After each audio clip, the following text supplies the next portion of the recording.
In this guide, I'm going to be showing you how to turn off the passcode on your iPhone. This is Miguel from Just Boz, and before we get into this guide, make sure to like the video and subscribe to the channel with all notifications on for more content like this. It really does help out the channel and we'd greatly appreciate it. If you have any questions, just ask them down in the comment section below. I'm going to be doing my best to reply to every single comment down there.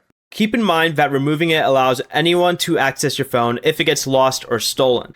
What you're going to want to do first is open Settings, scroll down until you see Face ID and Passcode. From here, you're going to want to enter your current passcode like so.